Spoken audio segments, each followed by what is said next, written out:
there anyone? Is there anyone at home? I don't know. All right, chapter 173, Banana Gator. We've moved on from Django, and Luffy's cooking or waiting to be fed, maybe, with some bears and stuff. I don't know. So in Crocodile's lair,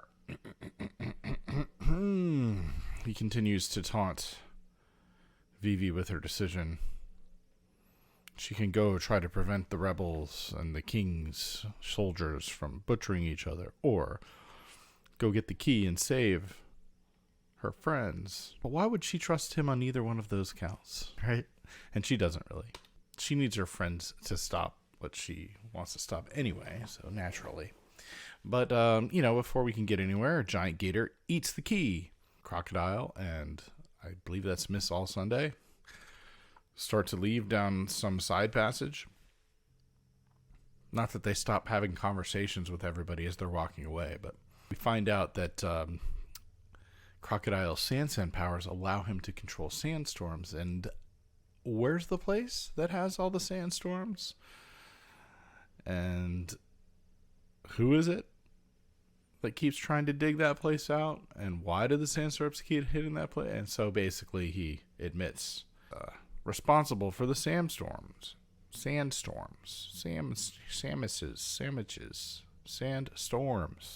that's not very nice of him, tricking that old man into just constantly digging and digging and digging, and the implication is that's why he's lost so much weight. Looked like more than that to me. If you needed to dislike Crocodile anymore, here's another reason. There you go. The water, of course, starts coming in, and they are basically, there's a time limit to how long she has to get them out of there. So Vivi tries to take on one of these gators that are in a line to come fight her, basically, and she realizes she needs help. In this moment, Miss All Sunday gets a call, much like a call from many moons ago. And sure enough, it is Sanji again, calling from Restaurant Le Crap. And that's the end of the chapter. So Sanji's about to enter the picture and possibly save the day. Who knows? Let's find out. Chapter 174, Mr. Prince. Right? Mr. Prince. And I think that's, I don't really understand what we're doing in the opening the covers here. Back to Restaurant Le Crap.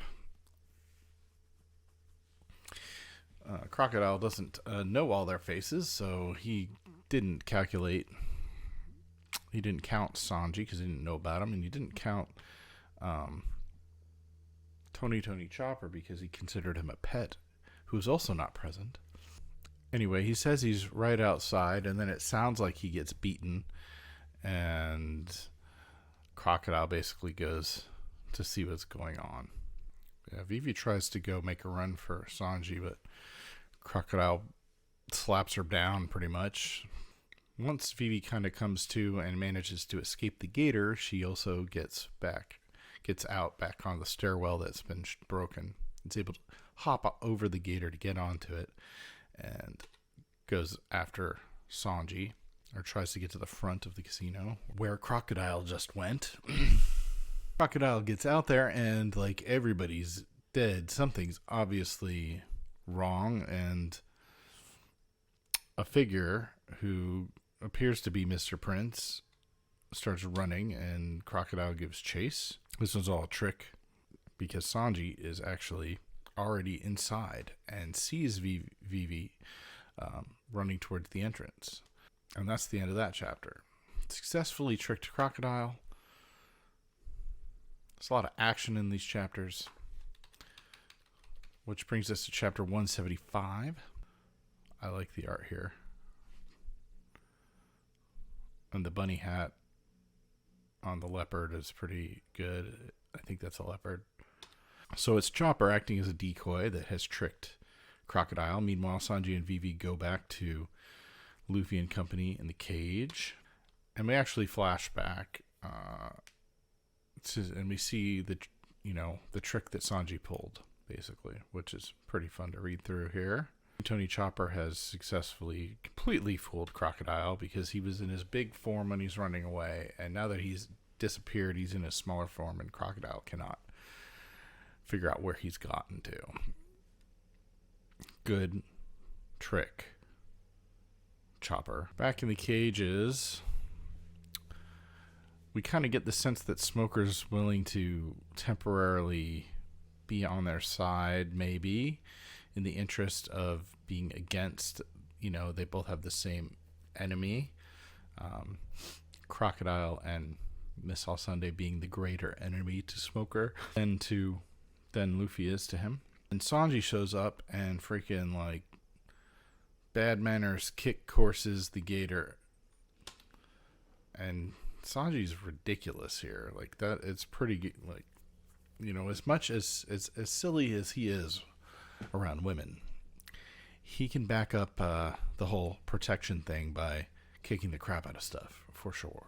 But he calls the Gators crap bananas and proceeds to pretty much, seems like he's just going to just kill all of them. And that seems like what's going to happen.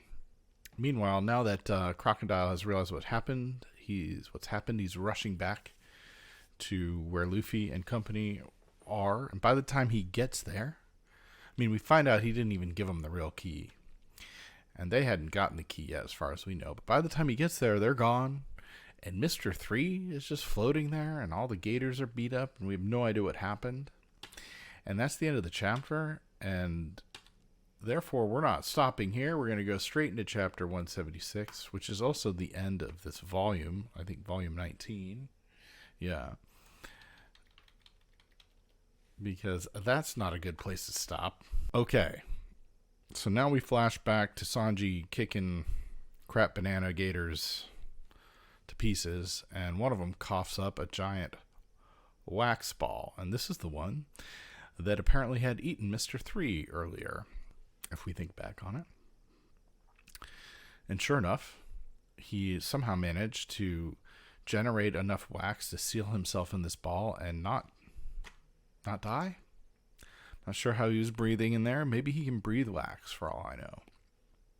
Suppose not breathing doesn't necessarily kill devil fruit people. So maybe that's enough of a reason. Anyway, it's Mr. 3. He immediately doesn't want to help them because he can see that they're trapped, and he knows that they're not really on the same side, but he doesn't. Crocodile basically tried to kill him, so I don't know. But this key is also in the wax with him, so it was the same Gator that ate the key that ate him. But he throws it away when they ask for it. And then somehow, I'm trying to understand this, Usopp realizes Sanji can make him make a new key out of wax, and that's what happens, and that's how they get out. There's a lot of chaos here that I might need to read the colorized version to follow some of it. But yeah, they obviously dispatch Mr. 3. They get free. The Gators are all done, mostly by Sanji. And I think Luffy may have joined in on that one once he got out. And Zoro probably too. And they decide to take Smoker. They save him. They save Luffy. Everyone gets out of the water. Smoker decides to kind of let them go for now as a show of good faith, because certainly they will cross paths again. Smoker does say, "But next time we meet, Straw Hat, you're dead meat." So anyway, they use Nami's perfume. They have her put some on because Chopper can smell it. He says his smell was so sensitive. That was set up earlier, so that's a good use of that. So Chopper comes to their aid with a giant crab they can ride. What do they call it? A crab mover. But normally they're underground, so you don't see them. And Chopper shows up. It's got a creepy look on its eyes, not unlike the eyelashes of that perverted camel that's also here. So we got like perverted animals that are okay with certain things riding them and other things not. I don't know, perverted animals. Sure. Why not? So they go to ride it. As everyone's hopping on, Luffy sees Crocodile and decides to go after him and let everyone else go on to to stop the war from happening, hopefully, right? And then we get another update here on where we're at in terms of the movement. Well, their whole pathway from Nanohana originally over to Eremalu and Yuba, and then to Rain Base. And now they're headed back across to Alabarna, where the war is about to break out once the rebels arrive. So they're going to try to stop that. You can subscribe. It'll be here. Peace.